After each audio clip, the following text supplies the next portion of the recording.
Right now on The Inside Story, Confronting the Climate Crisis. Global temperatures are on the rise. What can we do to make a difference?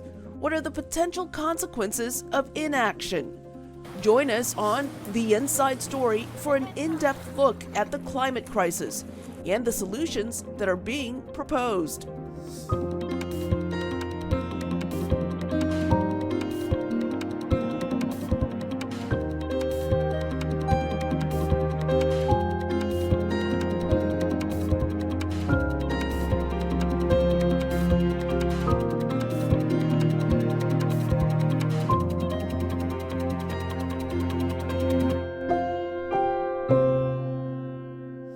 Welcome to The Inside Story. I'm Elizabeth Lee. From drought to flooding, extreme weather and climate change is being felt around the world. Global temperatures are rising. But why does that matter? What do rising temperatures mean for us? And will fixing the problem cost you money? That's where things get complicated, because the answers to all those questions are complex and in some cases unpleasant. And fixing the problem is a challenge that makes landing on the moon look simple by comparison. Many scientists say the longer we wait to bring our planet's temperature down, the harder it will be to fix the problem. If we do nothing, the world our children's children will be living in will be increasingly uninhabitable. Today on The Inside Story, Confronting the Climate Crisis. Vice President Kamala Harris says the United States is working to mitigate the impacts of climate change. One of the challenges, fewer resources for more people. That, Harris says, is a recipe for global instability. The Vice President recently spoke in Colorado. VOA's Scott Stearns brings us this story. The Vice President came to Colorado at a time of deepening concern over water and the inability of regional states to agree to reduce demands on the Colorado River, where hydroelectric production downstream is threatened by prolonged drought. Vice President Harris told a community event in a Denver suburb that past federal policy did not sufficiently address conditions in western states. Federal policy around extreme weather and extreme climate had taken into account historically tornadoes and hurricanes, but hey, let's also think about how we're dealing with drought and wildfires, and bringing to bear a perspective from western states around how it impacts this region of the country a bit differently from other regions of the country.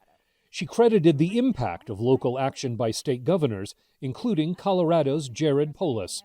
We like to think we're doing a lot right here in Colorado. We're pursuing bold climate action to protect the state we love, to save people money. We know that right here in Colorado, extreme drought threatens our agriculture, our recreation industry, the situation around water in the West becoming more and more difficult.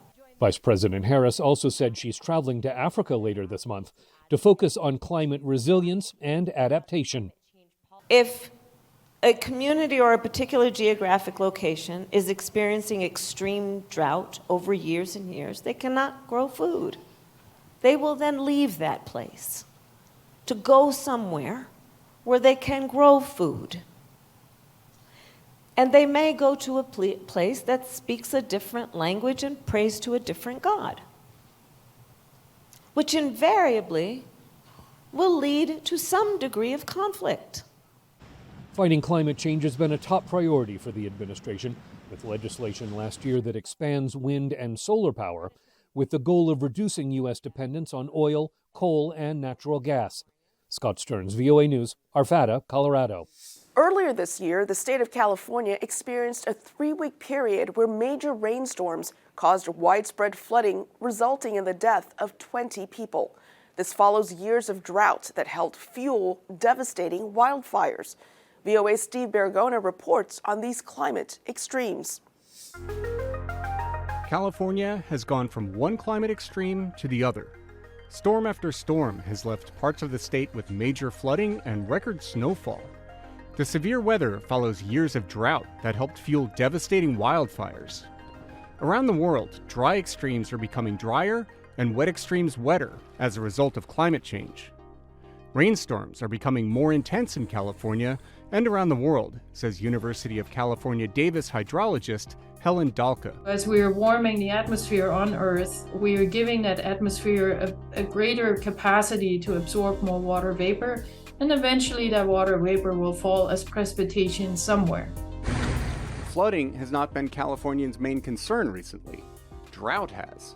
The state has been in some degree of drought for most of the century. Droughts are worsening for much the same reason as storms are getting worse. Warmer air holds more water. Dry air that is warmer will try to suck out more moisture from the ground. And that also means that, our precipitation we get in California might not reach as far as it used to in the previous years. So it takes more precipitation to wet up these soils again, to wet up that vegetation. Precipitation has not changed that much in California, but temperatures are considerably warmer. So the same amount of rain will leave the state drier. It's more important than ever to hold on to rain when it falls. So when they can, water managers in some areas flood dormant fields and let the water soak in and recharge the groundwater. Those wet years, and we only get them maybe every 5 to 7 years, they are rare, and we have to bank as much water as we can because, again, the next drought could just be around the corner. For a deeper look at the science of climate change, what the U.S. and other parts of the world are doing, and if any of those efforts will make a difference, we now turn to VOA science correspondent Steve Bergona. A warmer planet makes basically any kind of extreme weather more likely and more extreme. We're seeing events that used to happen maybe once in a century happening every few years now. And it's really made, weather experts have to recalibrate what they consider kind of normal weather now. This is the case with drought. It can make droughts come on faster and be more severe. It can have a similar effect with extreme rainfall, where you're getting much heavier precipitation than you used to. Climate change basically loads the dice for these kinds of events. So the most recent thing that's happened in the U.S. is the something called the Inflation Reduction Act. It contains a lot of provisions that are meant to deal with climate change. It's a lot of tax incentives for manufacturing things like solar panels and batteries, and credits to install these things, credits for the energy produced with them, credits for buying electric vehicles, and even credits for farmers to try to change the way that they farm in ways that are better for the environment. This is it's described as the most significant bill on climate change that the U.S. has ever undertaken. It's right now under some threat from Republicans in Congress, in the House of Representatives, who would like to repeal some of these tax credits. There's some, from their perspective, they would rather see more fossil fuel development, which is still a big part of the energy system around the world and will be for some time. But we know from scientists, from everyone who's been studying this for a long time, that at some point those fossil fuels need to go away. At what point? That's the tricky part right now. The Paris Agreement said that countries would try to keep the planet from warming more than 1.5 degrees Celsius over pre-industrial temperatures. It's an impossible, the figure doesn't make any sense to normal people, but we're almost there anyway. The planet has warmed about 1.1 degrees so far, and given the amount of CO2 that we put into the atmosphere, we're pushing right up against 1.5. And unless we take radical, drastic action, we're going to go right over 1.5. That's not the end of the world. Every 1/10 of a degree, things get worse. So if we're able to pull back from the brink at 1.5, that would be great. That would be ideal.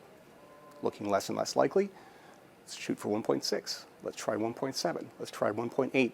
Every 1/10 of a degree, things get worse. So there's no point at which it's too late.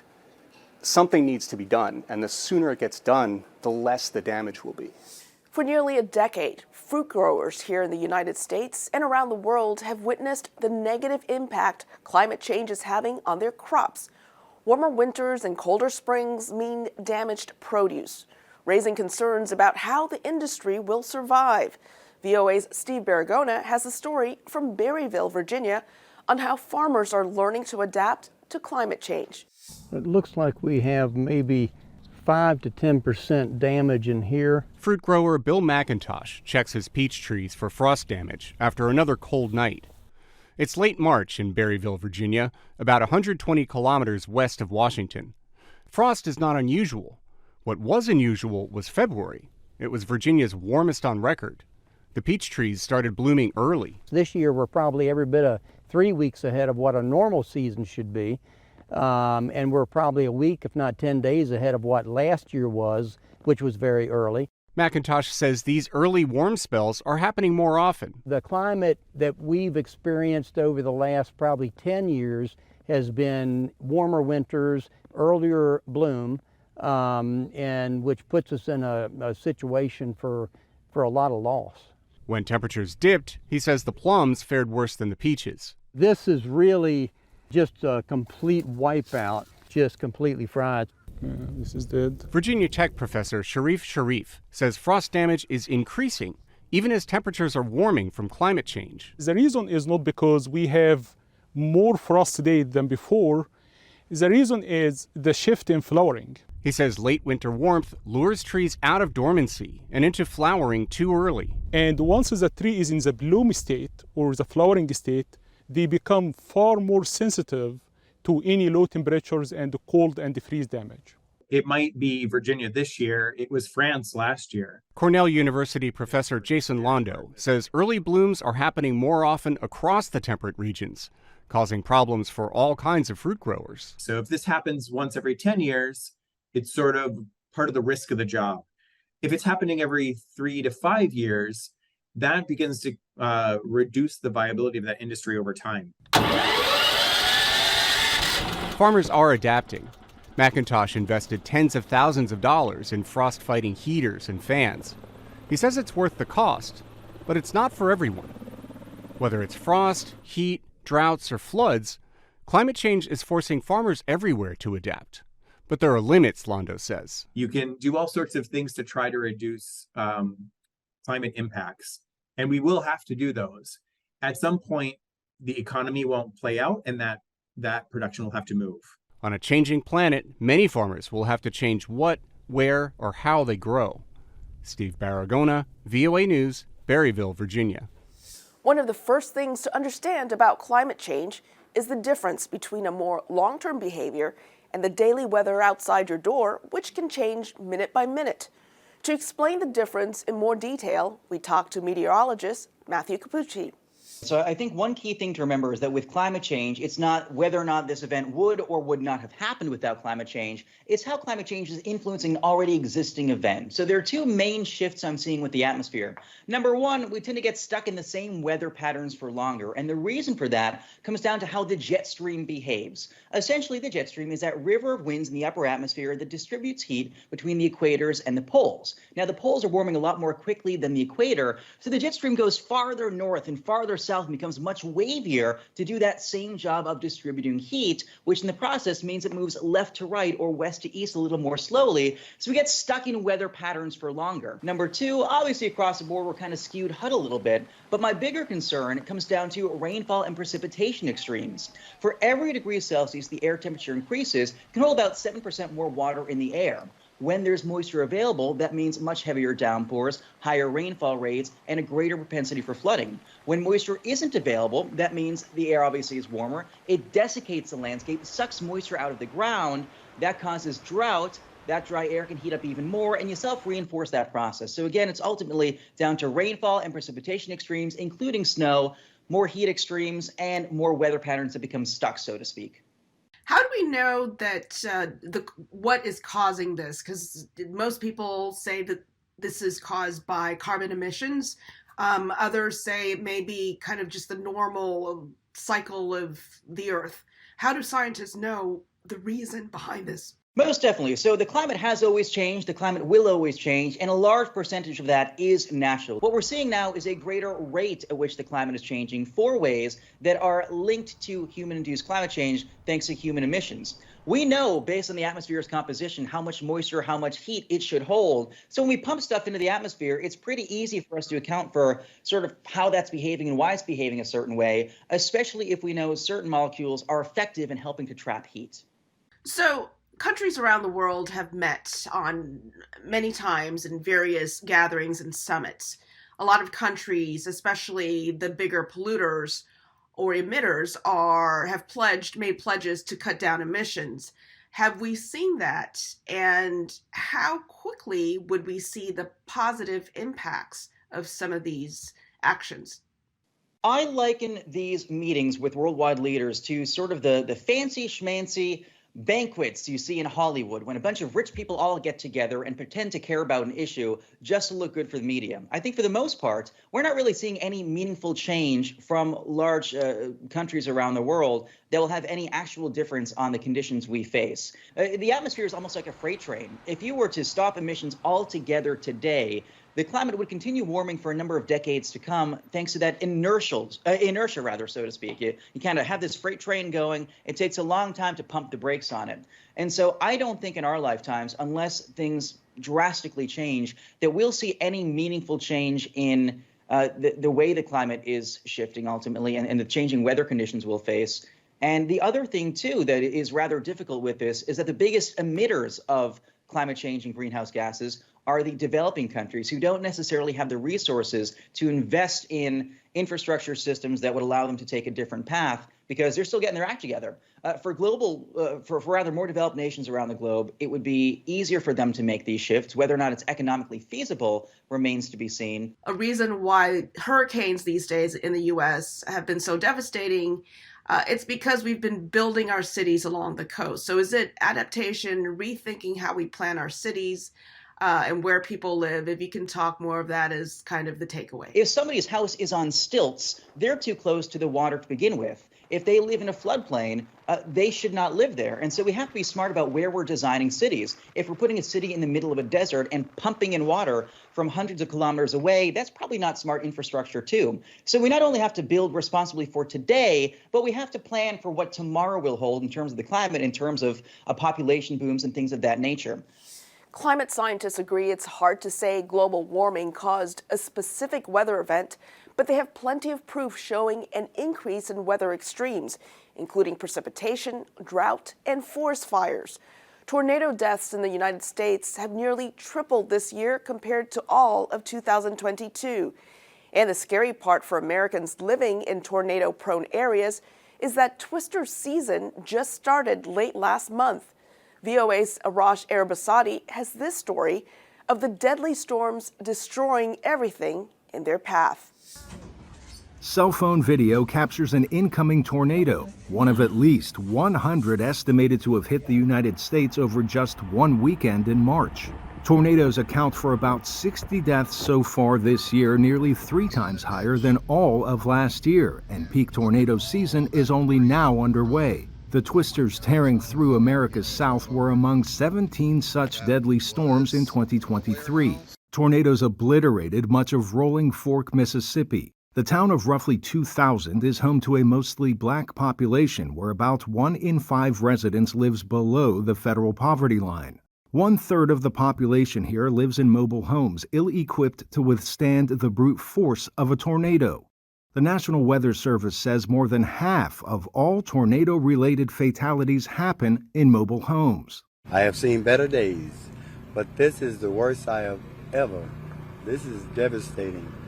I have so many family members, friends, memories that has been destroyed.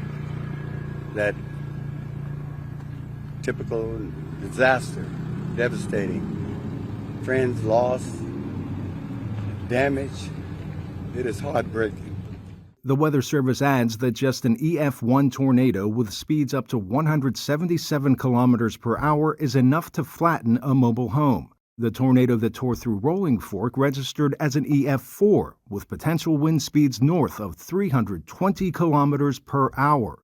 Meteorologists say the pairing of warm, moist air from the Gulf of Mexico and high winds helped form these massive storms. These ingredients don't always come together so effectively, and unfortunately they just have in this case, and this is a very favorable time of year for that to happen. And when the storms come, area residents have little choice but to run for their lives. We came when when the sirens started going off, so we had about 5 minutes from when we parked to when we had to come down here and sit down. The neighbors were with us. We might have had 13 people in here with us, and once the door closed, you could just feel the pressure. It's like atmospheric pressure. It's not like literal pressure, but when we were sitting out, we just heard the wind. It was like a train coming towards us. In addition to the losses of life and property, hundreds of thousands throughout the country were without power, many without running water. Arash Arabasadi, VOA News. In a report released by the U.S. Environmental Protection Agency, highway vehicles release about 1.4 billion tons of greenhouse gases into the atmosphere each year. To combat this, the EPA has new released proposals that will increase U.S. vehicle emission standards. VOA's Keith Kaczynski reports on how this new initiative aims to drive consumers to purchase more electric cars by 2032. Charging started. Alex Brown has owned an electric vehicle for a decade and is part of an EV car club. He has a passion for electric cars stemming from his desire to combat climate change. I had kind of an epiphany when I had my first child, right? And we had just purchased this home, and I was thinking about his future. And I was really concerned about it. On Wednesday, the U.S. Environmental Protection Agency announced its intention to raise emission standards in the U.S. for cars and trucks with a goal of improving air quality across the nation. The Biden administration claims the proposals would avoid nearly 10 billion tons of CO2 emissions, equivalent to more than twice the total U.S. CO2 emissions in 2022. I think that it's a move into the right direction.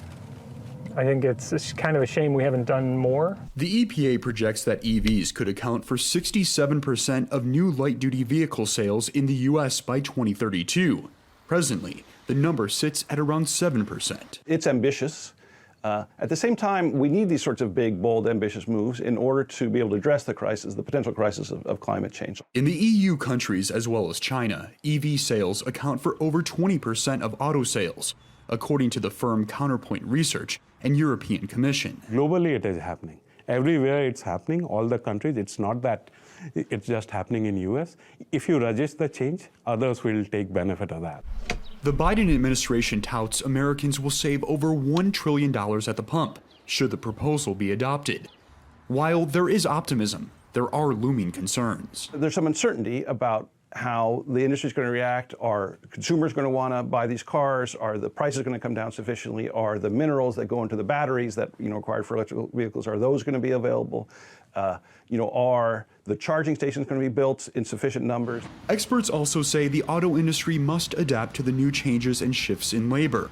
Another concern, over 60% of U.S. electricity is still derived from fossil fuels. You're going to need to make sure that the supply of electricity is affordable, but also is not itself, creating bigger problems for the environment than this whole transition is trying to solve. So you really need to move the generation of electricity to renewables as well. Renewable energy sources are growing in the United States, for the first time accounting for more electricity production than coal.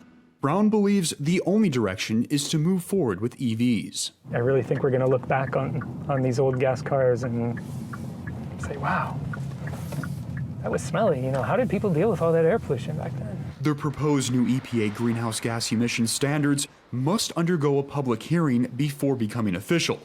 The hearing will take place virtually on May 2nd and 3rd. Keith Kaczynski for VOA News. That's all for now. Stay up to date with all the news at voanews.com. Follow us on Instagram and Facebook at VOA News. Follow me on Twitter at ELeadTV1. Catch up on past episodes at our free streaming service, VOA Plus. For all of those behind the scenes who brought you today's show, I'm Elizabeth Lee. We'll see you next week for The Inside Story.